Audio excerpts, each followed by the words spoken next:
What's up, everybody? Alina Mania here, back in with another WWE Elite figure review. Today I'm going to be reviewing the Elite Series 118 Tonga Loa or Botcha Loa. Not the first time in the line because he was Camacho before. WWE and Botcha Loa. He botched that up as well. And there's some stuff on the back.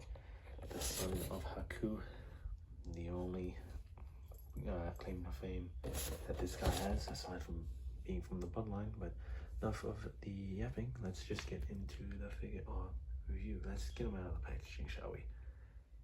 So for the accessories, he has a vest that comes apart on the back and shaped on the T with the red.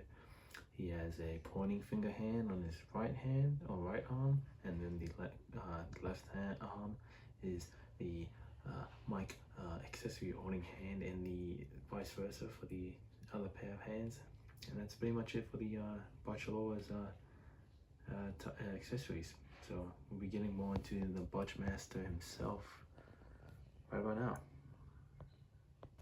So I put on the rubber vest on, and I swapped out the pointer finger with one's hand on his right arm with the mic holding hand. And the one thing I noticed that it does get loose it's really loose when you pop the shit in. After a while, it does get a little tighter, but still a bit loose compared to this one. I'm kind of putting more pressure on it, if that makes sense. And regarding the torso, why I put the vest on, it just looks a lot more complete and full with the vest, if that makes sense, because it's very nicely sculpted. The one thing I do hate about it is that it is malleable, or like it can bend a lot, so it can definitely warp over time depending on how it's posed. So it doesn't hinder it actually. We'll get more into the articulation in a bit, but the sculpt is very nice for the T that's on the back, and I like how the plugs are on the back, and I'm glad they actually made it a removable piece and not a attached piece, or a like a body mold, like a sculpted on body sculpt torso thing. Like, I'm glad it's not a sculpted torso, is what I'm trying to say, is what I should have said.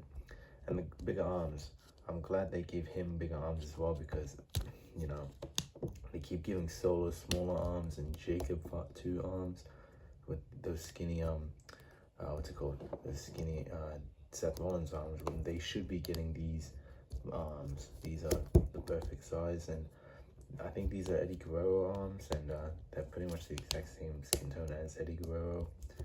So that's another cool thing. And these gloves I'm not sure if they are accurate. I know they're the exact same as the Solo Sikoa in the promo attire in his Tribal Chief getup, or Timu Tribal Chief getup, but they are still nicely sculpted, and it is added detail for Tonga Loa, because unfortunately it doesn't come with a lot of other accessories except for the vest and the head scan, no, the vest and the other hands. And one thing I noticed is that these are on the older legs, so unfortunately they are pinned. But then again, it's not unfortunately, because they're actually better pinned. I like pinned joints better for the legs for some reason, but for the arms, not so much. And he has shorter style knee pads and kick pads as well, but it's on the newer one, which I don't really like. But thankfully mine isn't as loose, but I will be swapping it out with normal kick pads over to after this.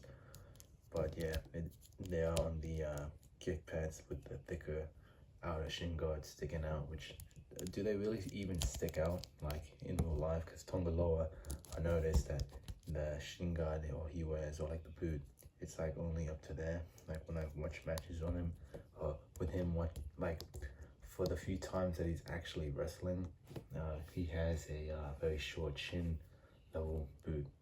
And you know, if there's ever a time to use those short kick pads like the ones they used for the Solo Sikoa Ultimate Edition, it'd be now. And you know, vice versa, they should be using this on the Solo Sikoa, which yeah, that's all I want to say on that. But yeah, it's not too bad for a Tonga Loa figure, even though he's my least favorite member of the bloodline. not including JC Mateo or Bronson Reed. And I forgot to mention the head scan, which is kind of silly looking and goofy, but at the same time, it does look like him. It's very nicely painted. You know, the beard is full, unlike the Jacob Fatu. The teeth is nice and white. The eyes are very expressive, and he's got a nice fade and haircut to him, which is pretty good. I'm surprised they went out for the least interesting member of the bloodline. But yeah, that's pretty much it for the general look and aesthetic of the figure. I'll be getting more into the articulation of the figure. So with the shin guards, or with the kick pads, he has a full ankle rocker that goes all the way around. Yeah, so it goes all the way around with it. Actually, no, it doesn't. It can go that side to side, can go that far back, that far forward. Got a shin swivel, double jointed knees, not hindered by the small knee pads. It's got a thigh swivel, hip joints that go that far up, us to the side, and can go that far up. And surprisingly, mine isn't as loose as I thought it'd be, or rather as tight as I thought it'd be, because it is on the Vietnam ball joints, which it's pretty loose for mine, or like not tight.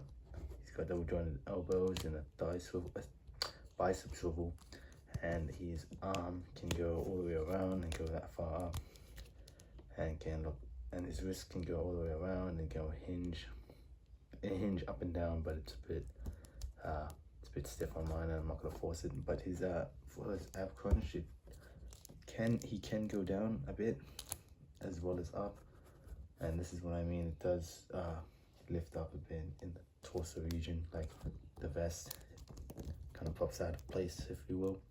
He's got a rocker hinge, a waist swivel, and yeah, I might have to take off the vest actually to show it off, but it's basically on an Alberto Del Rio like lean torso, like LA Knight torso, so you can look that far forward and lean that far back.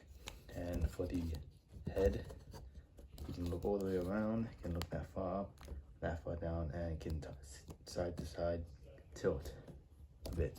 I'll put the vest back on and compare him with some other bloodline members right now.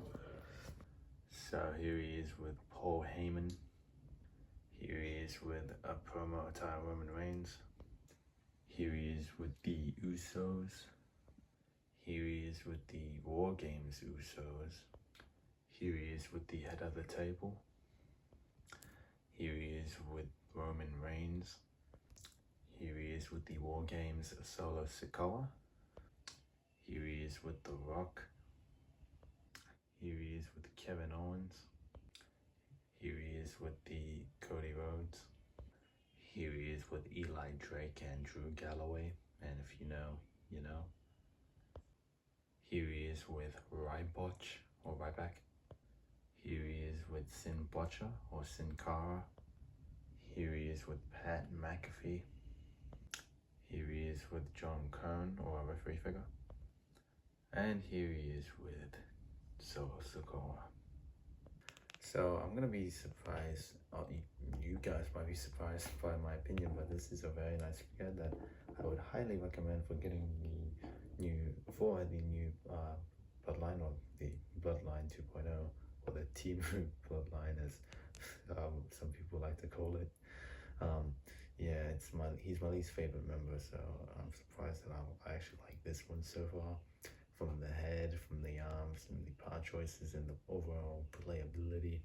And you know, I've got him in his most famous moment here, where he, you know, just botches everything up. And yeah, and I'm botching everything up I'm saying. So you know, I guess I'm not any better than Tonga Loa here. But yeah, thank you guys so much for watching this video and review. Thank you guys, and I'll see you on the next one. And I'm watching my review and my script up. So yeah, guys, I'll see you guys in the next one. Thank you, and bye-bye.